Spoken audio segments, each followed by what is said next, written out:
News updates आपने जानिए, हम खबर देंगे आपको। वज़ीर-ए-आज़म शहबाज शरीफ आज लंदन से तुर्किया रवाना होंगे। वज़ीर-ए-आज़म शहबाज शरीफ अमेरिका के अहम दौरे के बाद लंदन आए थे। लंदन में वज़ीर-ए-आज़म ने पाकिस्तानियों के मुख्तलिफ वफूद से मुलाकातें की हैं।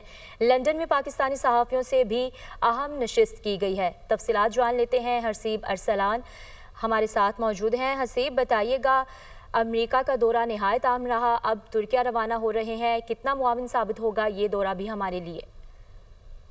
जी बिल्कुल, वज़ीर-ए-आज़म पाकिस्तान जो है वो अमेरिका का अहम दौरा करने के बाद कुछ घंटों के लिए जिनीवा गए, जहाँ पे उन्होंने साबिक़ वज़ीर-ए-आज़म मियां मोहम्मद नवाज शरीफ से मुलाकात की। उसके बाद वो 5 रोज़ा दौरे के लिए लंदन पहुंचे, जहाँ पे उन्होंने मुख्तलिफ वफूद से मुलाकातें की। पिछले 2 दिन से उनका जो है वो चेकअप हुआ और उसके बाद आज दिन 1:30 पर वो तुर्की के लिए रवाना होंगे।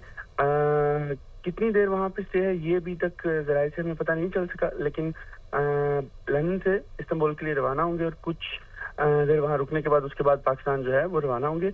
बहुत अहम दौरा ये भी हो सकता है क्योंकि अमेरिका में भी तैयब उर्दवान और डोनाल्ड ट्रंप ने जो है वो को होस्ट की थी एक इस्लामी सरबराहान की मीटिंग।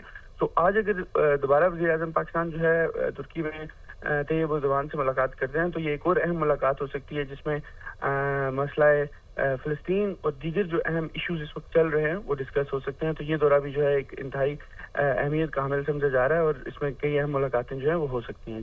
जी, कई अहम मुलाकातें हो सकती है, अहम दौरा है ये भी। Haseeb Arsalan, director international affairs, हमें अपडेट करे थे। बहुत शुक्रिया आपका।